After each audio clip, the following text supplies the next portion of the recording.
Right, guys, we are the Generous Degenerates. My name is Juan. My name is Marce.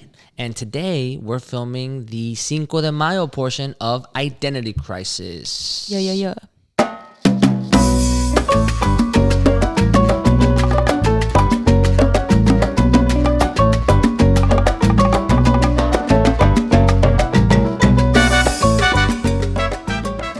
So, we're going to talk about Cinco de Mayo. And specifically, a lot of the things that get a little misconstrued with what Cinco de Mayo is. Did you know that Cinco de Mayo is not Mexican Independence Day? I knew that. You knew that. But most people don't know that. Talk your shit, Marzala. Let's go. Break it down. Yes. Most people actually get Mexican Independence Day and Cinco de Mayo very confused.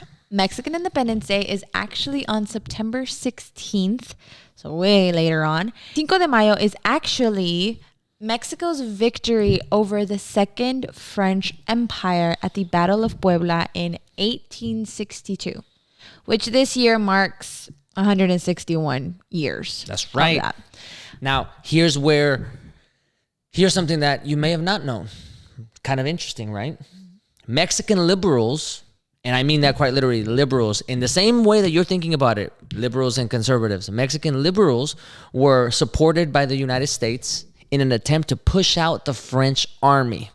Mexican conservatives were aligned with the French. Now, that, you can get into a little bit more detail there, but that in and of itself brings a very different paradigm to the conversation, because when you think about Mexico, do you think about Mexico as liberals and conservatives? Do you think about Mexico in the same way that you think about America's liberals and conservatives, right? When you think about America's liberals, you think, well, the stereotype is big cities, maybe minority groups, coastal cities, these democratic states or whatever, blah, blah, blah. And when you think about conservatives, you think about rural towns, Midwestern, you know what I mean? The Rust Belt, the Bible Belt. You think about all these things.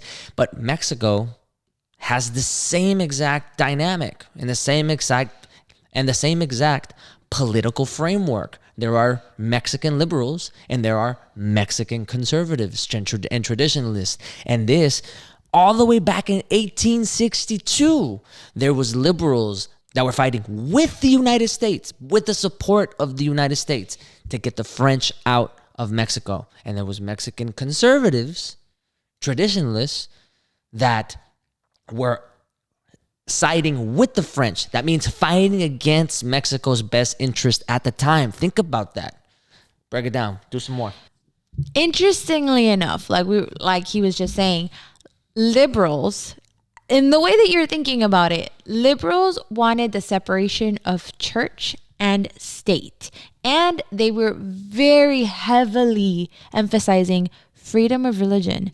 Why is that important, you might ask? Because as you guys might know, Mexico is widely known for being one of the biggest, if not the biggest, Catholic country. I don't know if it's the biggest. Russia might be the biggest one. They're Russia. like Russian. Russia. Well, Russia just because it got mass, is big. Oh, yeah. I think in terms of people, I think it's Mexico. Well, I don't know. We're probably close second up there. I don't know. Italy, maybe? It is a little speck of dust. Oh, you're talking about like quantity of people? Like quantity. I thought you mean like percentage. Like probably most of Italy is Catholic. I think all of Italy. Italy be hella Catholic. Anyway. Yeah. Anyways. But yeah, no. I think it's just in terms of like amount of people and in terms of like the amount of people that like religiously, literally, like follow the Catholic religion. Mexico is like, there. It's up there. And it's not just Mexico as a city. Mexicans, Mexican people, even nowadays, still incorporate that and have always incorporated that into the United States. So that's a very interesting topic there.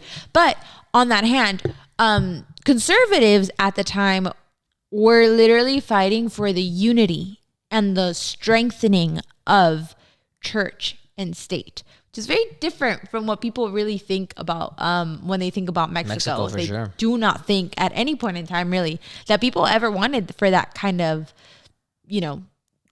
diversity to happen. They didn't want that like not to go through. You know what I mean? So I didn't know like Napoleon III was like that recent of events type of thing. Like 161 years is not that long ago, my dudes. So that was really interesting to me. Also, something very important, if you are Mexican or are of a Mexican household, you might have heard the name Benito Juarez just kind of dropped in there every once in a while.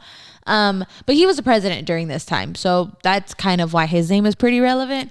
Outside of that, I do want to speak on... It's a street. That's the first time I ever heard Benito Juarez. It's like it's a street somewhere in Mexico. In Monterrey. It's like Avenida. Avenida Benito Juarez. Literally. Avenida Benito Juarez is in like literally downtown right? Downtown Monterrey. And it's like right by la Estatua de Independencia. Fuck it up. Like it's around that area. It's really funny. But the other cool thing that we wanted to talk about was the history of it in Mexico and the United States alike. In Mexico specifically, it's actually not that followed. So Cinco de Mayo is not that popular. Important or popular. It's not even a national holiday, you guys. They really, no. Independence Day is the important one, and that one's the one that everybody, goes September 16th. A little woohoo. Grandpa's birthday, by the way. That's hey, fuck it up. Yeah. So he during that time, Cinco de Mayo, it's like okay, it's just like another day or whatever. Today was el día de trabajo. They didn't work, but they all working on Cinco de Mayo. Just so y'all know, like the importance and the relevancy of Cinco de Mayo in Mexico, and a little bit of history on that as well. Juarez established Cinco de Mayo as a day to celebrate La Batalla de Puebla, but Porfirio Diaz was actually the reason why it became a little bit more popular afterwards.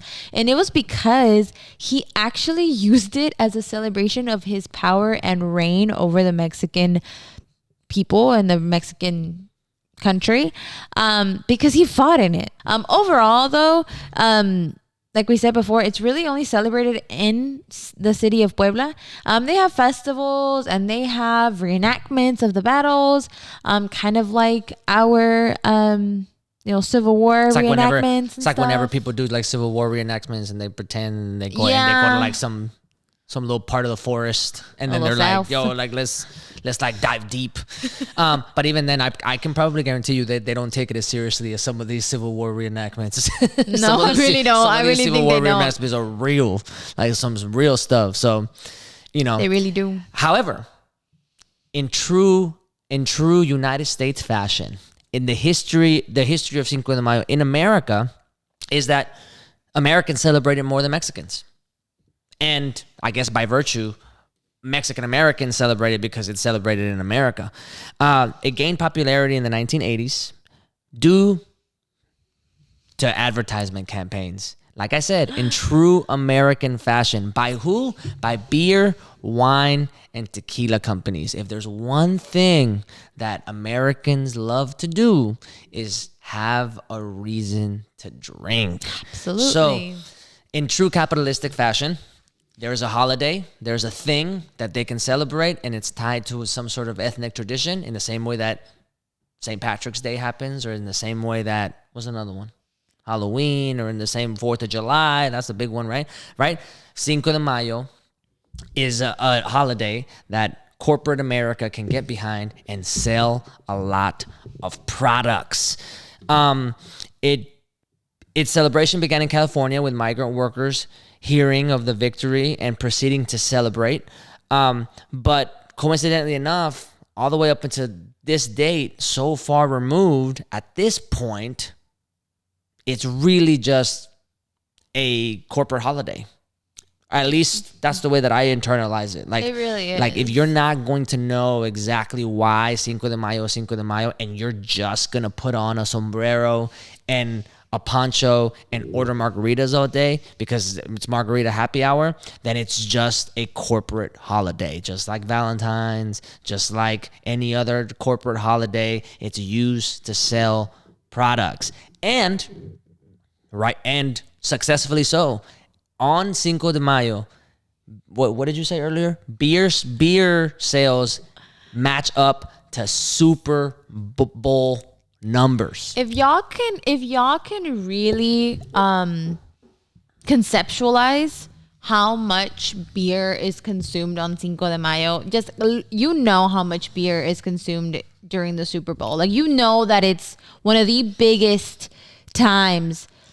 If 4th of July doesn't generate up to the same standards of the Super Bowl in terms of like beer sales, but Cinco de Mayo does, it's saying a lot. And we'll get into that more in depth later, but it's really funny and cool, I suppose. I really hope you guys are drinking at least Mexican beer during that time. That's what I was going to say. Get yourself some Pacificos, Modelos. If you're going to be drinking on that day, please let it be some Mexican beers. Fuck Anheuser-Busch. And not because of the didn't move anything. Just because on that day, get yourself a Pacifico. But Pacificos are good. They are good. They're really good. Get yourself a Modelo Negra. If you can find yourself some Bohemias, get you some Bohemias. Some Bohemia Negra.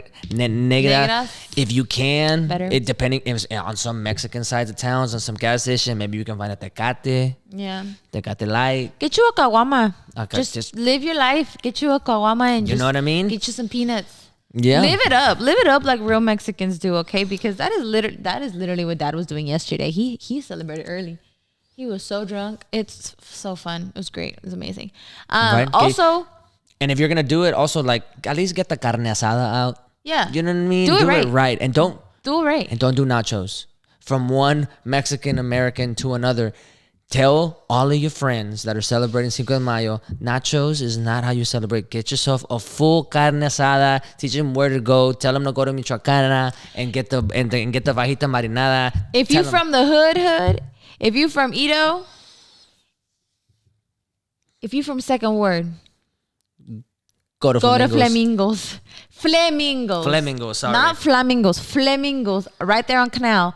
They got the best fajita marinada, chicken marinada. It is so good. It's so tender, juicy, tastes perfect. If you're going to have a full-blown Cinco de Mayo day, do it there.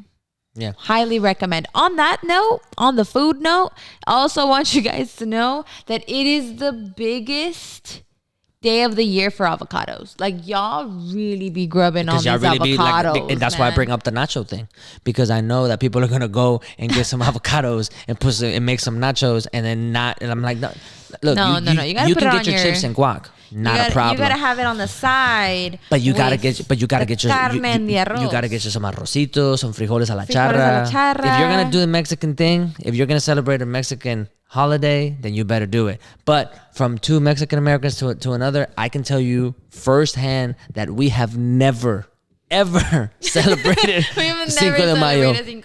Ever. And quite honestly, I know that I bring up and I make a joke about America being corporatizing this holiday or this day from a piece of Mexican history, but there was a point in time where I didn't know what Cinco de Mayo was, and there were moments where I did feel like Cinco de Mayo just brought out caricatures of what people thought Mexicans were. Oh, for sure. And for sure. That kind of sat a little bit funky with me, but I mean, ultimately, again, once you see the history, once you realize its history, once you realize that in Mexico it's not really that big a deal, once you internalize it as an Americanized advertisement campaign to buy alcohol, for me, it kind of loses significance. I understand that people are going to make a caricature out of Mexicans on that day, and that's cool with me. But if you're at least going to do it, you can tune in to us degenerates, Mexican Americans, talk to you of a little bit about some coolness about Cinco de Mayo and put you on game for a little bit of perspective, some cultural perspective as to what exactly it is and how to maybe properly celebrate it with a little bit more authenticity, right? And that is Absolutely. No French fries, arrocito. French fries. Yeah, because didn't you just said that that we blew out the French? Even though French fries aren't really French. But you know what I'm saying? So no French fries. Croissants. No French fries. No croissants today, y'all. Arrocito. Get you a cuernito. No croissants today. Get you a cuernito with that little with the little cheese in the middle. I'm thinking On about that note. I'm thinking about El Bolillo right now. On that note, y'all. On that note, next time on Identity Crisis, we're gonna get into some other topics. So again, like, subscribe. Make sure that you hit the notification. Instagram, TikTok. I don't know. There's so many social media sites. Do it all. Just Do it all. Just Do go a and find thing. us. We're everywhere. Till next time.